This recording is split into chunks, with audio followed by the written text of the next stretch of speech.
Greetings. Welcome back to the house.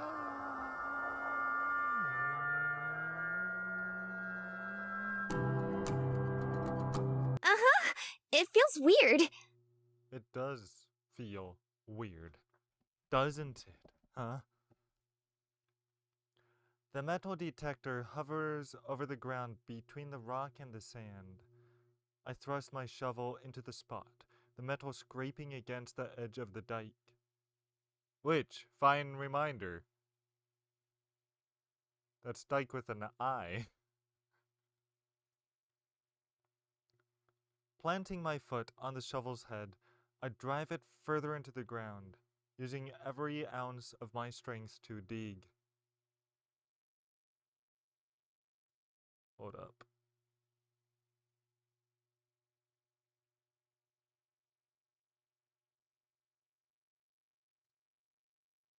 Oh, I know what it is. Ugh. There we go. If you'll excuse me. Mm.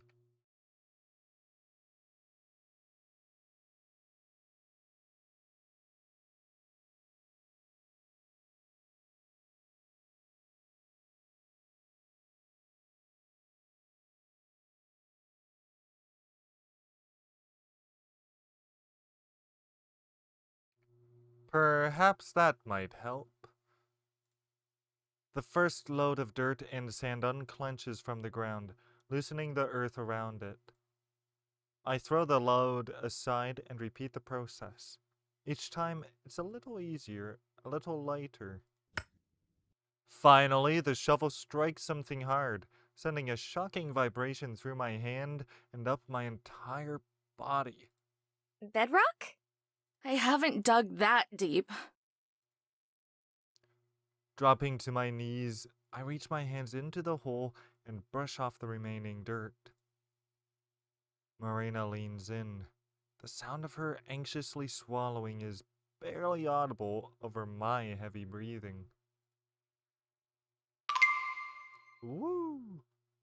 My fingers brush against something. I gulp and pull the hole's contents. A small, rotting wood box. My heart stops. Trembling, I open the box, the leftover dirt falling into my lap. Gold. It exists? It do. It exists? It do? It exists!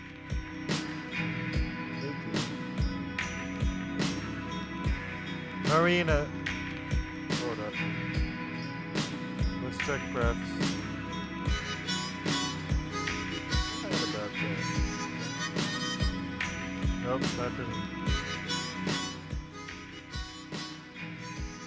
That's a little better. Marina yells at the top of her lungs.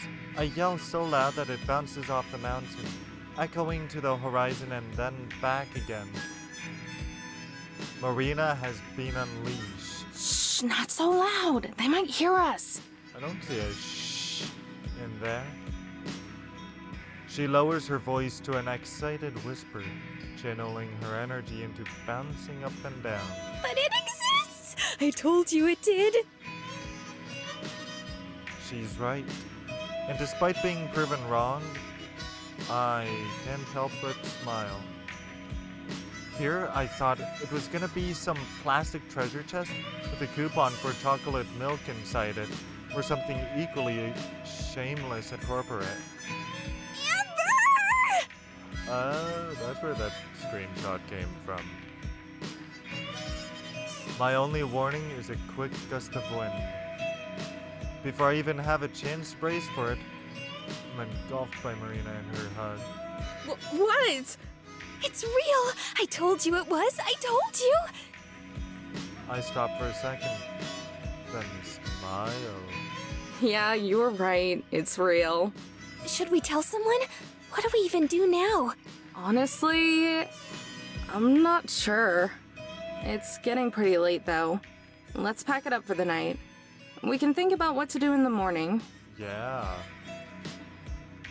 For now, we can just marvel at the fact that it's not bogus. Sound like a plan?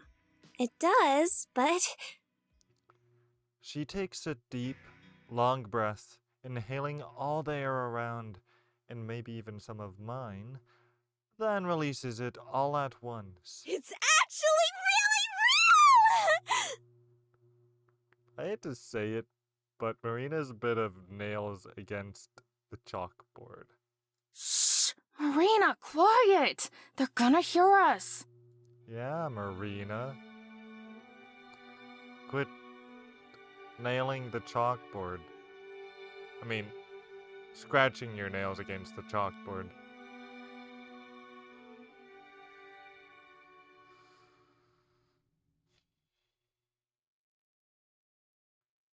A thunderous banging wakes me up from a dead sleep, rattling the entire motorhome. Hey! I know you two are in there! You thieves better not still be sleeping! The muffled shout leaks in from outside, followed by another voice. Sis, it's not even 7. Can I go back to bed? And another voice. You're better off just rolling with it. For her, it may as well be noon. Time zones. Open up, or I swear Joe's gonna bust down this door! Wait, what? Huh? Gee, I wonder who this could be. I roll out of bed and open the slider, connecting to the other rooms. Marina is sitting pressed up against the back of the fold-out bed with the sheets over her head. Who do you think it is? Take a wild guess. Scientific wild-ass guess. I march over and throw open the door. As expected, my favorite 3 people stand before me. It's about time! Do you have any idea how long we've been out here? Nope, no idea at all. Just a moment.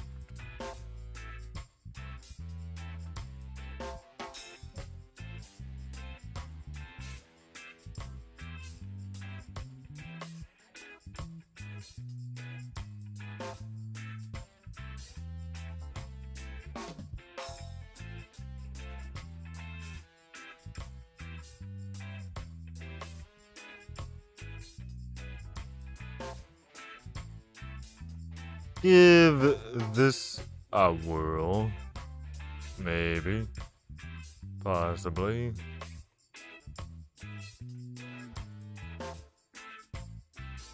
A groggy Tess sways from side to side.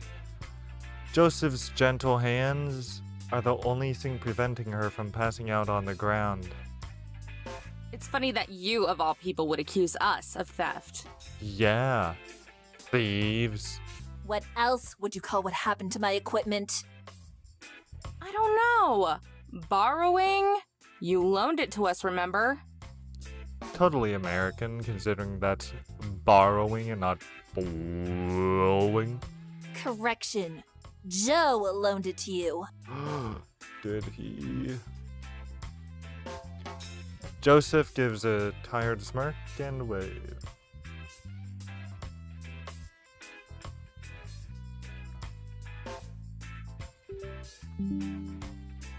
I was forced to sit idly by and watch you make off with it.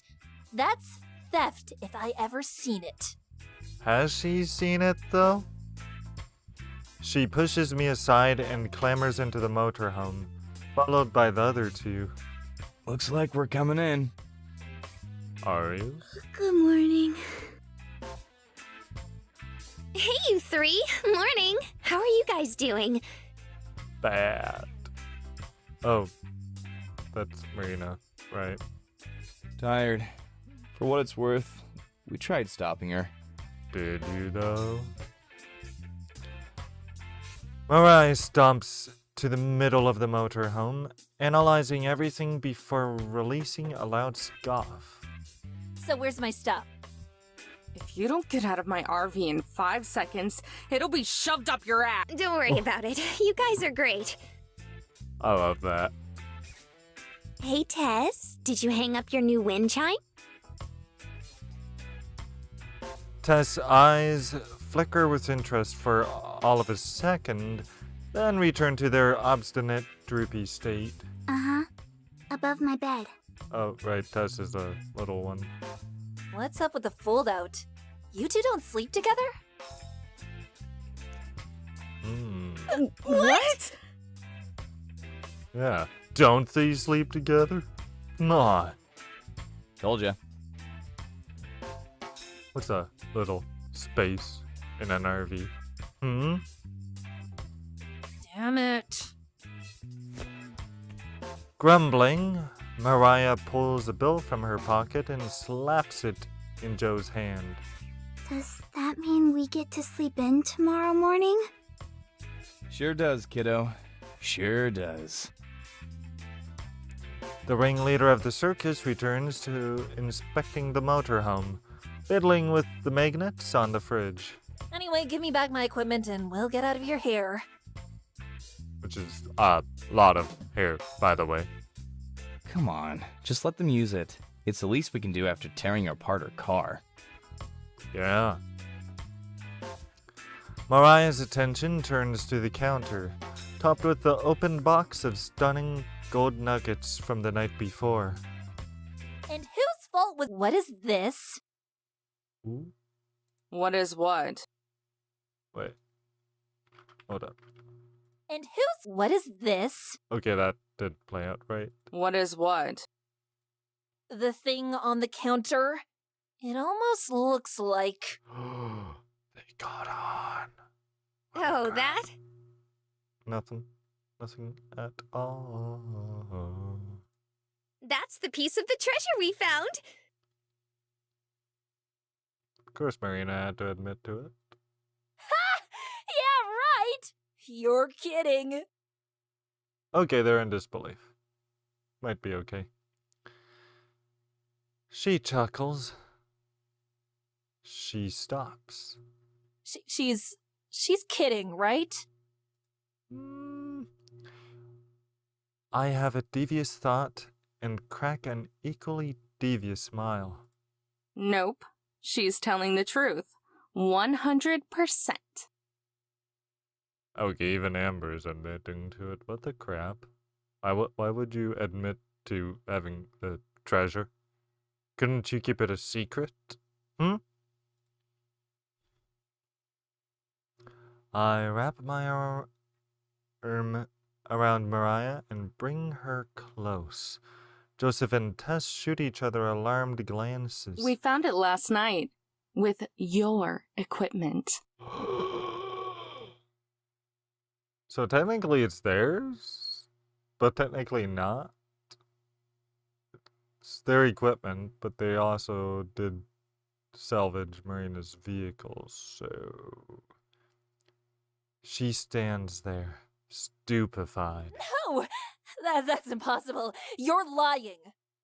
Really now? Hey, Marina, why don't you tell her about it? Sure thing! It started yesterday after we met. Amber looked at the journal again and thought it might be near the smaller rocks behind the bigger one. They're called dikes, I think. She Anyway, thinks. turns out she was right! Mariah looks down, muttering to herself. But how? Why wouldn't he just hide it on the mountain? It doesn't make sense. If he was going back to Missouri... Her voice diminishes until her words are reduced to lip flaps. Like a mad scientist trying to figure out a complex equation, she retreats into her own little world. Mariah? A smidge of sympathy buds inside me. I look to Joseph and Tess. Even they look a little shocked. Is she gonna be okay? I honestly don't know. Tess approaches Mariah, who is still whispering nonsense under her breath. Nonchalantly, Tess hops in front of her, her hand reaching upwards, trying to wave it in front of Mariah and bring her back to our world. No response. Tess pulls Mariah's arms skyward, then allows them to flop down to her side. Still no response. You know, we've been looking into that treasure since we were kids. Joseph steps to the counter and stares into the box. Never expected someone else to find it before us. That's more than I can say. I didn't even think it existed. There's that too. He sighs, then, with a shrug, cracks a smile. Well, good job anyway. You ladies seem cool, so if it couldn't be us, then at least it was you. You guys want to stick around? We could tell you more about it. Why? He looks at Mariah. Somehow, I don't think that would be healthy for her. Or you. He grabs Mariah by the shoulders and begins pushing her towards the exit. Come on, Mariah. Let's go make you a nice cold michelada. Actually, michelada sounds nice. Whatever that is, admittedly, I must ask. You two can keep the equipment. Think of it as an apology gift. Oh. Because cheaply made tools I could get at any hardware store are of equal value to a car. They're almost out of the motorhome when Mariah flips and rushes back. Hold on a minute, thief! That was almost scary, like the Bong Cheong Dong ghost comic story. She looks me straight in the eyes, her expression returning to that of a piercing hawk. You just had beginner's luck. Did they, though? You might have found the first piece, but I promise you, me and my team will find the rest. She extends a hand and smirks. I pause for a moment, then grab it and offer a smirk of my own. You're on. Marina and Joseph both let out a sigh of relief, as if they've just witnessed the signing of a peace treaty. Is Well, it peace? guess that takes care of that. Now let's get out of here and go back to a proper base. Are you going to drink until you feel better again, sis? Shut up! Didn't Mom ever teach you any manners? Maybe she should drink until, you know. You always said Mom is an airheaded ditz who wouldn't know good advice or a good man if it bit her on the butt. Ooh, crap. Oh yeah. Sorry for all the trouble, ladies. See you two down the road. You better be sorry. Joseph pulls the door closed. Marina and I stay put as the bickering of the trio fades into the distance. Were you serious? Crap, yeah. About what? The treasure. You told Mariah that you were gonna find the rest. If you were just being nice and want to leave now, that's fine too. You've already done a lot for me. She casts her eyes downward to hide her emotions. But I know better by now. And let you keep all the treasure for yourself? Hell no. Her eyes bounce back. This sounds like Astroneer music now. Besides, someone's gotta keep you from getting yourself into trouble. May as well be me. After all, she's the one who ran out of gas in her car. For real?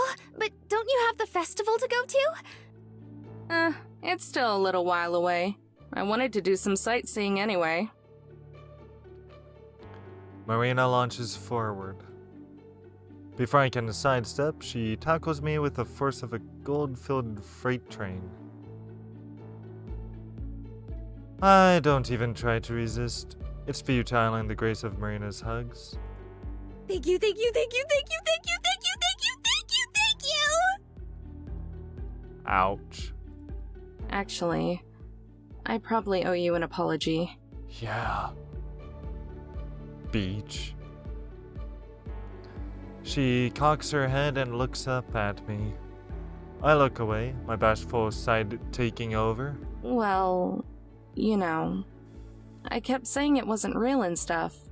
Yeah. Hey, don't worry about it. Most people wouldn't have given me the time of day. Yeah, but Relax. Just figure out where we have to go next. I smile.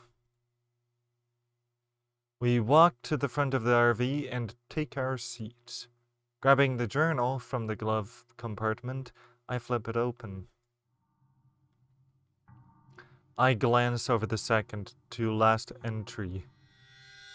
Key phrases like split path, detour, and acres of identical arched stone throw my brain into the deep end, drowning me in dizzying puzzles before I've even fully read it.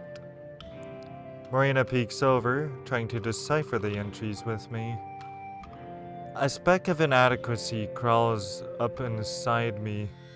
I quickly flip to the next entry before Marina notices I'm stuck. I'll deal with that later. For now, we'll just narrow this down.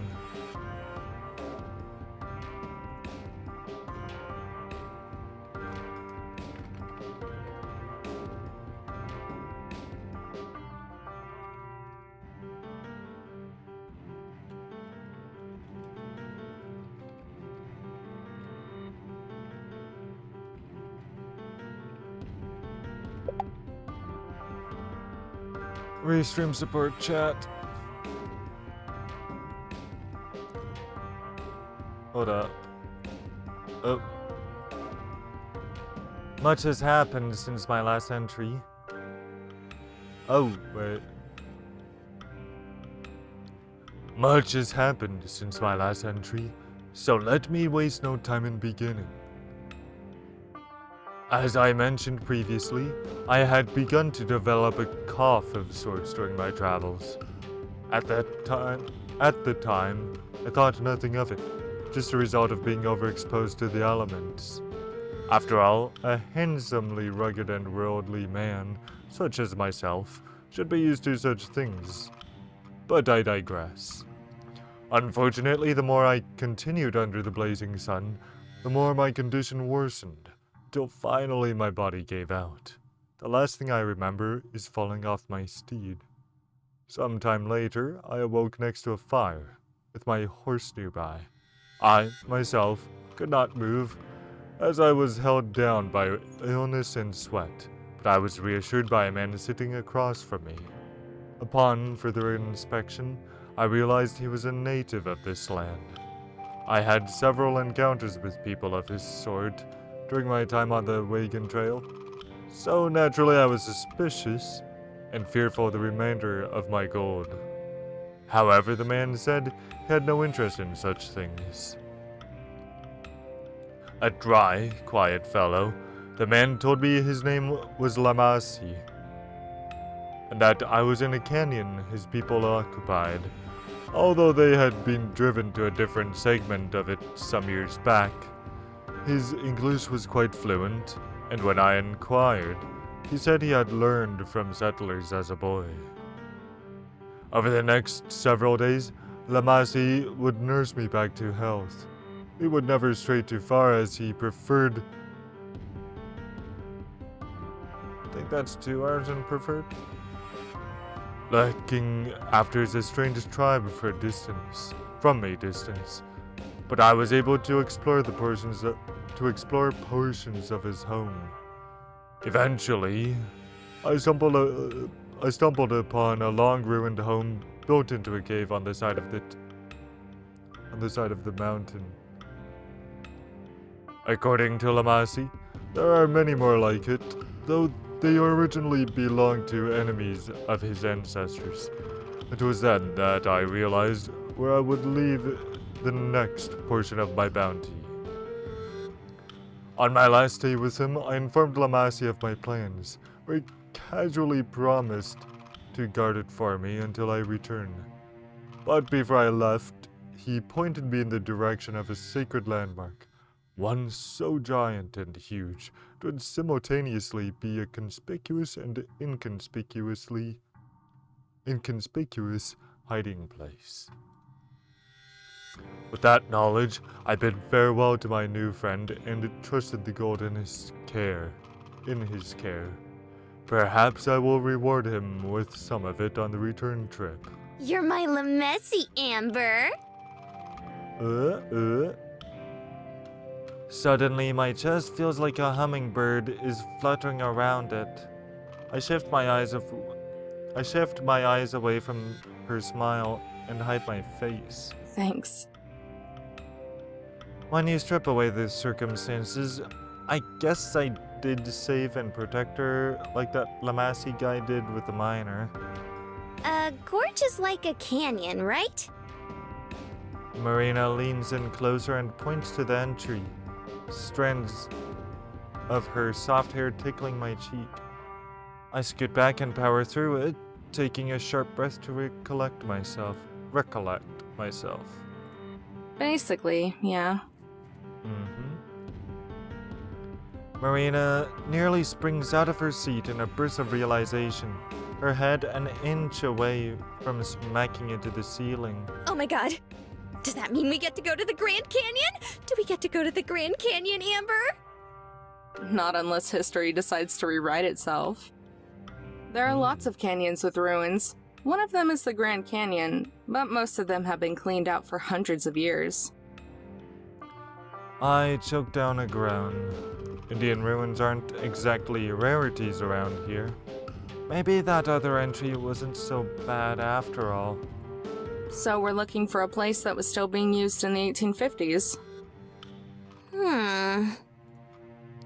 Marina hunkers down and thinks with me, wrinkles forming on her forehead as she tries to strain out an answer. I'm pretty sure she doesn't even know where to start. But hey, at least she's trying. Well, there is one place. Marina hardly gets a breath out before I crush her dreams once again. Not the Grand Canyon. She slinks back into her chair and quietly pouts. It's still in Arizona, but it's a different place. Canyon de Chelly. I thought it was about to say. Okay. The Navajo weren't chased out until 1863, so the timing isn't too screwy. Place is loaded with ruins, too. Oh, are they Puebloan ruins? Puebloan? My flow of information stops. She knows what I'm talking about? She can actually pronounce it? Yeah. I'm surprised you know that. Yep, I've been reading some of those travel guides lying around. Super interesting. Those things must be as old as I am by now. I didn't have the heart to throw them away when I was cleaning everything out. Hey, that's how I did it. It's the best way to learn. Anyway, Canyon de Chelly is pretty damn close to here. She gasps. So it might have lined up with the route he took. Well, I can't be 100% positive, but... Whoops. Well, I can't be 100% positive, but... I close my eyes and snap the book shut, the air between the pages puffing out at us. Then, with one eye open, shoot Marina a grin. I'm pretty sure.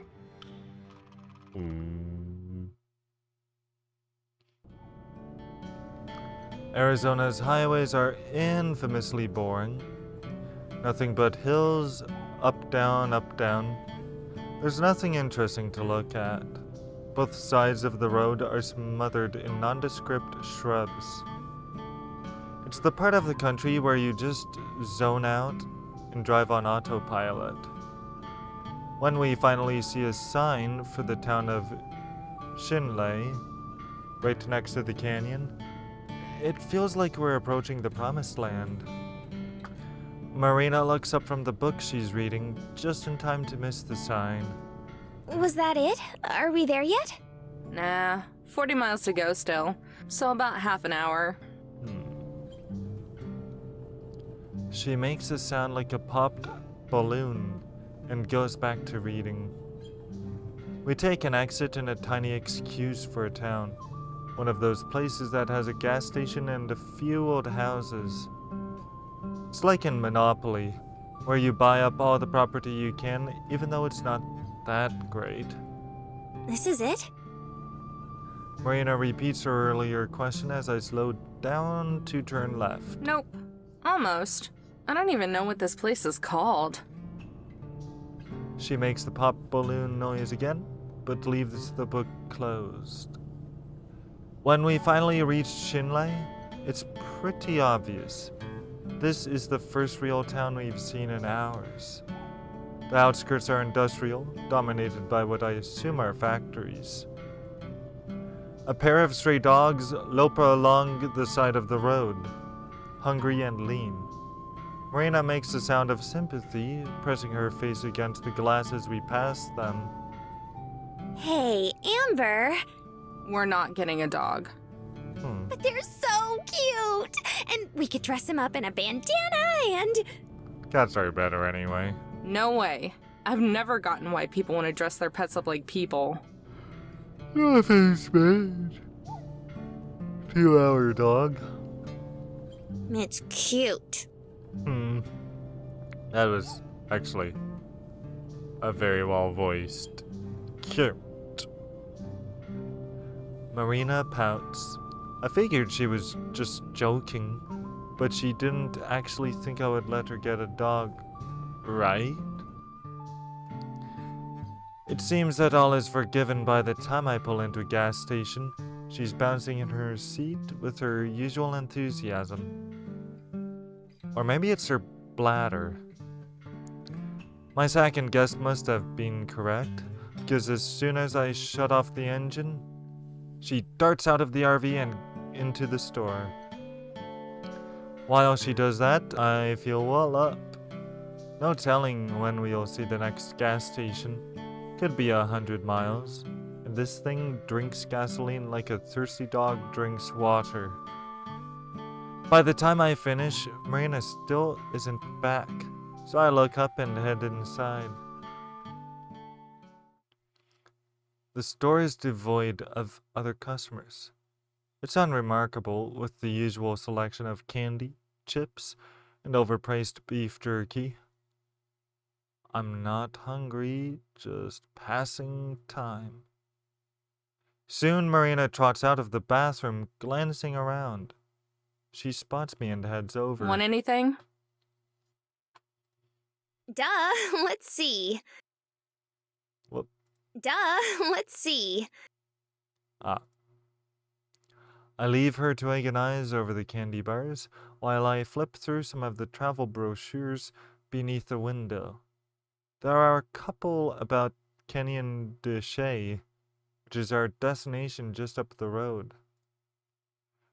There are flyers for other Arizona attractions too, including the non-local ones.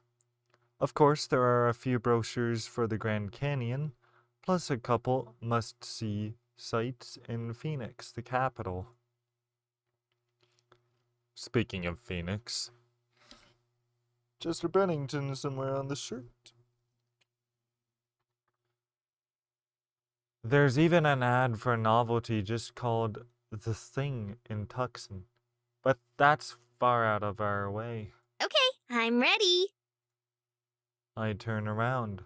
Marina has a couple king-sized candy bars in her hands and a large bottle of Coke tucked under her arm. You seriously need all that? I thought we could share. She gives me her best offended puppy impression. Fine, fine. I still don't want anything, but I can't say no to that. Here, I'm gonna use the bathroom too. Meet you at the car. That's just a ploy. I place my wallet atop the pallet of candy she's carrying and send her towards the attendant. When I come back out of the bathroom, Marina's still talking to the clerk. There's a bag in her hands, so she must have already finished paying and gotten distracted talking. I join the two of them. Closed off, so only the guided tours are open right now. I like how they style that, because of course, just the middle of a conversation. Marina looks like she's seen a ghost. What's up? I take my wallet from where it's just sitting forgotten on the counter. I was just asking about the canyon and the tours and stuff. The clerk nods. Yup. I was saying how if you're here to sightsee, you might have some trouble. A lot of it's closed off because of all the kids coming and causing trouble looking for treasure. Damn, I'm not surprised. But that's frustrating. What isn't closed off? Well, there are still some tours you can go on. Most of them, I think. But you can't do the self-guided ones. Ooh. Marina looks at me, eyes wide. Clearly, she's expecting some solution from me. I just smile at the attendant Got it. Thank you.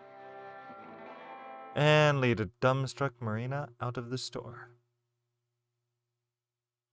As I unlock the RV, Marina prances around me. What are we gonna do? Well, I'm gonna take a nap. She stops. Huh? I'm tired, so I'm going to nap for a little bit. I checked one of the pamphlets and there's a tour at 6:30, so we'll just join that and then sneak off. Like on our own? Yeah. Her eyes go wide again. Amber, you're a genius! I twist a lock of my hair around my finger and glance away. Her constant compliments are a little embarrassing, especially for stuff that seems obvious to me. Thanks. It's not much of a plan, though. Yeah, but at least it's a plan. I thought we were just gonna have to give up or something. Nah. Rules are made to be broken and all that. I feel a bit guilty that we'll be breaking rules specifically put in place because of people like us. But I can safely say that we'll be more careful than the average treasure hunter. Just picturing Mariah, I can easily see her smashing down ancient ruins in her search. But yeah, wake me up at 5:30. Unless you're going to nap too. Nope, I'm not tired anymore, so I'll just read some more. Alright. Good night. Night-night! I leave her up in the front as I head back to my bed and fall into it. After bunching up my blankets around me, it doesn't take long to fall asleep. Whoa. Title again?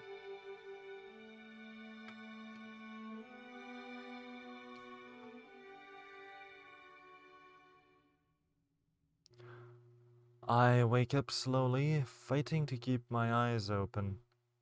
In the back of my head, I feel like something is wrong. It takes a minute before I realize I've overslept.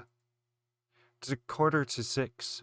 Marina was supposed to wake me up 15 minutes ago, so not that much of oversleep. Marina? I call her name, but get no response. Rolling out of bed, I massage my eyes and stumble up towards the front. Of course she's asleep, sprawled out on the dash with her head buried in her arms. Looks like she's been out for a while. Jerking her by the shoulder, I shake her awake. What's up, Amber? Her speech is slurred by sleepiness. I ignore the temptation to make the "not you" joke. How's that book you're reading? It's great. I just put it down to... A look of shock spreads across her face. Mounting horror takes over as she realizes the time. Oh God, I'm so sorry. I was just gonna nap, but then I forgot to set an alarm. I mean, to wake me up. Yeah, that's what alarms are for. I feel like I missed something. Oh God, I'm so sorry. I was just gonna nap, but then I forgot to set an alarm. I mean, to wake me up. Okay. Yeah, that's what alarms are for. Freaking out, she hurriedly tries to buckle her seatbelt, failing several times in her frenzy.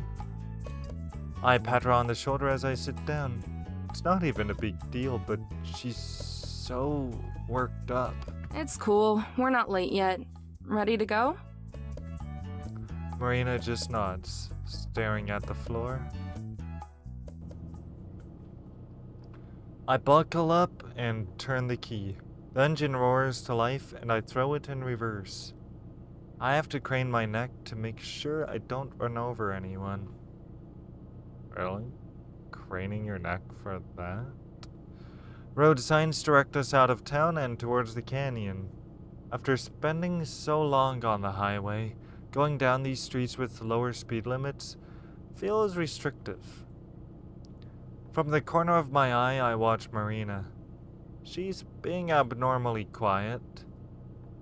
She fixes her hair, pops her knuckles, rubs her shoulders, but she doesn't say anything.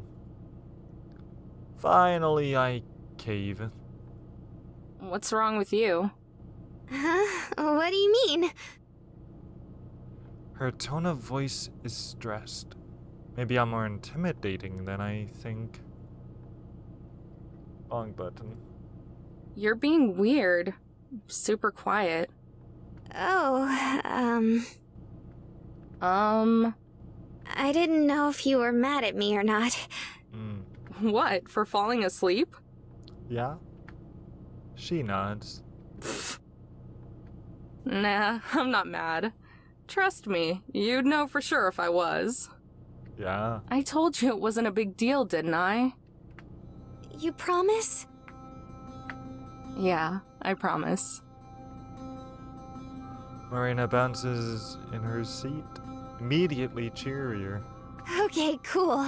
'Cause, like, if you were mad at me already, that would be a bad sign. Sign of what? That we wouldn't be good partners. You know, treasure hunting buddies? A sign.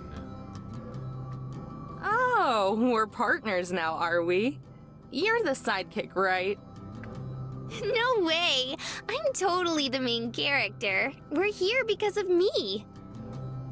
Fair. I laugh, causing her to turn away smiling. She's a lot cuter when she smiles. I've been smiling more too, I realize. As I think that, it starts to make me sad again. Do I really deserve to be smiling right now? Hey, Amber? Huh. Like she read my mind, Marina snaps me out of it. Can we listen to Super Crush again? You seriously like that one? Super Crush was one of those groups that Gramps loved to show off to other people because they were so weird. All of the members played a different instrument on each album, so it was like a whole other band every time. That's actually pretty cool for an arrangement. Yeah, it was different, but in a good way. I light up, per se. That's definitely true. With one hand on the steering wheel, I dig around in the bin of tapes by my feet. I flick my gaze between that and the road. Eventually, I find the one I'm looking for. It was a Halloween orange case with text that looks like slime. When it starts to play, Marina hums along. She's almost on key. Guess she liked it enough to remember how the songs go. I crank the volume up, earning a grin from Marina. The sound is tinny and distorted at this level. More distorted than usual, I mean. But it's also more fun. Our smiles last all the way until we roll into a nearly empty parking lot. As I turn the volume back down, I can tell she's thinking the same thing I am. Amber? Yeah? Shouldn't there be, like, other people waiting here? There probably should. What time is it? Marina twists around to check. 6:20? What the hell? Did they start early? There are other cars around, but they're all unoccupied. My parking job is hasty and I take up 2 spaces, but don't bother to correct it. We hurry out of the RV. I almost forget the key in the ignition and have to double back to grab it. Marina's already over at an information desk, probably talking to a ranger. But then she turns back to me, the despair on her face visible even though it's getting dark. There's no one here! There aren't any lights on inside either. Probably closed at 6. I vaguely recall reading that in a brochure, but I thought there would still be someone around for the tours. Don't panic! I jog back to the RV and unlock it again. Rummaging through the glove box, I pull out the little blue flashlight that Gramps gave me a few years ago. I click it on and off a couple times to make sure that it works. After I lock everything back up again, I join Marina by the unhelpful help desk. She's bouncing on her heels, hands clasped together. Hey, it's alright. Worst comes to worst, we'll just do it tomorrow. But what if someone else finds the treasure tonight? I don't have an answer for that one. Guess we'll just have to catch up then, huh? Turning on the flashlight, I swing the beam around. While there's still some daylight left, it isn't much. Maybe half an hour at the most. Catch up to what? The tour group's silly. Even if we're late, they can't have left that long ago. And they'll be stopping a bunch, so we should be able to find them easily. By ourselves? Her voice is almost a squawk, like a surprised parrot. Well, yeah. I don't see anyone else around, do you? I swivel around, illuminating rocks. Nothing but rocks and bushes. Come on, it'll be fine. It's not like there are going to be bears or mountain lions this close to a parking lot. Those kinds of things live here? If she didn't know that, then what is she afraid of? Probably. I don't know. But come on, we're wasting time. Marina whimpers. Then, surprising me, she grabs my hand. Hers is sweaty and warm. I turn and look at her and meet her wide eyes. It looks like she might cry. It makes me regret being so pushy. We don't have to do it if you don't want to.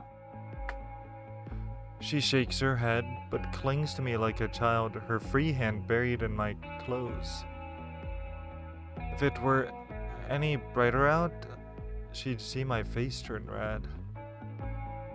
No. Like I said, if we don't go now, someone else will beat us to it. Just stay close, okay? She must be nyctophobic. Yeah, of course. She lets me lead, but doesn't let go of my hand. A large wooden sign marks the start of the trail. So, are you scared of the dark? No answer. But you were fine at Shiprock. That was different. Wait, what? That was different. Okay. Marina's arm jerks, but she doesn't let go. That was in a town. With people. And roads. Zoom? And no mountain lions. The temptation to tease her more is strong, but I don't. Every time a bird caws or something makes the brush shake, I feel her flinch a little. Somehow, even the sight of her is cute, too. A little childish, sure, but it's nice to have her rely on me to keep her safe. To take her mind off things, I make small talk. So, what are you gonna do once you're filthy rich from the treasure? Sorry, what? I asked what you'll do with your share of the treasure. Oh, I'm not sure yet. I haven't thought about it. We're out here looking, and you don't even have a plan for it? It was a spur-of-the-moment thing. What about you, huh? I don't know either. Ha! See, I'm not.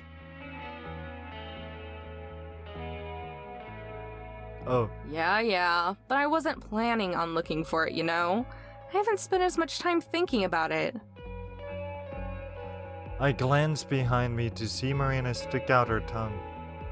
I laugh. But, let's see. I definitely need to pay off Gramps' hospital and funeral expenses.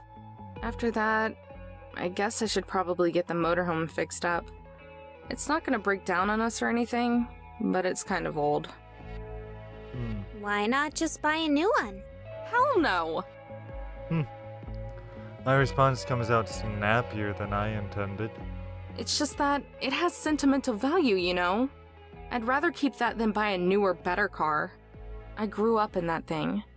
I could never just replace it. After that, I'd probably just keep doing what I was doing before I met you. And what's that? Wandering. Don't you want to stop wandering sometime? My steps slow a bit.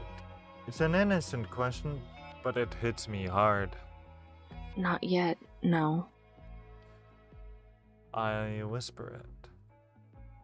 Marina catches up next to me, dropping my hand as she does so.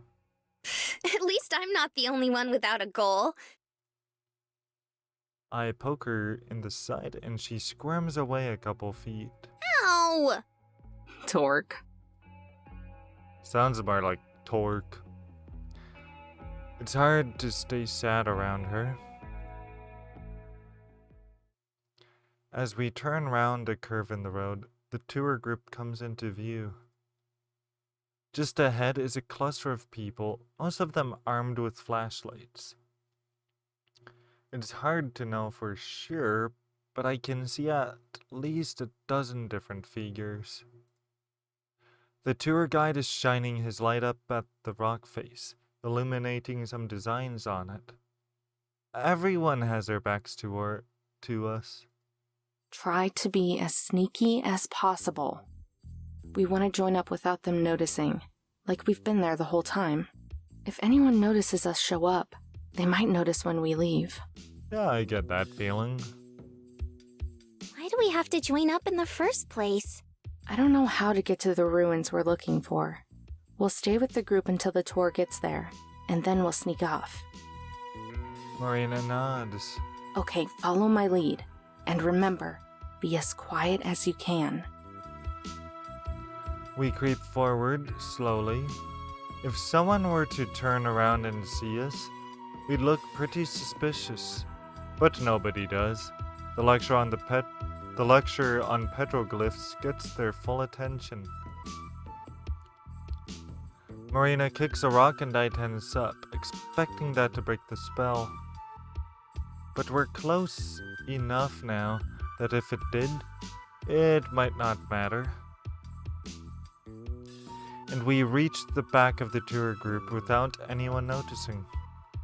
I give Marina a thumbs up, which she returns. Right, you can see the Anasazi ruins. Some of the Navajo people still call the area home. There's a living community in the canyon who... I'm not too interested in hearing about the history of the place, so I turn back to Marina. She's looking up at the pictures too, though her eyes appear glazed over.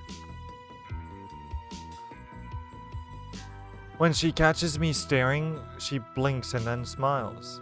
I smile back, though I must look like an idiot just watching her instead of the lecture. After a minute, the guide's speech concludes. We start to walk down the trail. Much to my dismay, before I can say anything to Marina, the woman in front of us turns around. Isn't that just crazy? Huh? It takes a second for me to understand that she's talking to me. She fits just about every stereotype of redneck, from the huge hat on her head to the baby strapped to her chest. She'd probably be attractive if not for the layers of sunscreen coating her face. Even though it's nearly nighttime, they make her look like a ghost. I said, isn't that just crazy? What he was saying about those Indians and how they used to communicate with each other.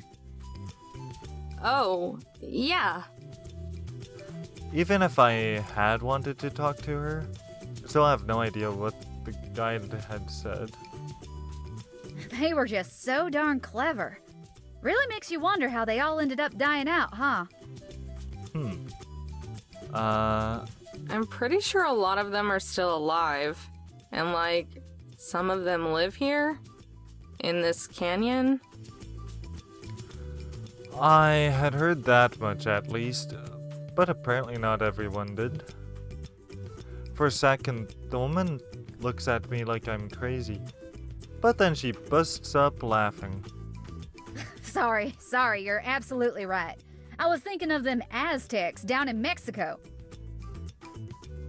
Her laugh is more like a bray. She sounds like a farm animal. In my head, I keep hoping she'll turn back around and leave us alone. But we're not so lucky. She keeps on chatting us up as we follow the trail. I'm self-conscious about how noisy she's being, compared to the low noise level of the others. Say, is that where the name Texas comes from? From Aztec? Even I wouldn't know. Before I can answer, she started shouting at someone else. Howard! Hey, Howard, come over here! By now, nearly everyone is looking at us. Ma'am, can you please keep your voice down? Yeah. Oops, sorry. She apologizes loudly. So much for staying inconspicuous. Howard makes his way over. He looks rather defeated, face drooping and shoulders sagging. I figure she's the woman's husband. Yes, dear. I was just talking to this girl here about history, and I was wondering, does the name Texas have anything to do with the Aztecs? Since the words sound kind of similar? And on that note, thank you once again for watching. Let's keep it on the highway. This has been J to the B to the J to the Blaze. Don't have a good night, have a great night. God bless, live long and prosper, and bye. Beep. Like a wizard, hey, subscribing for the first time.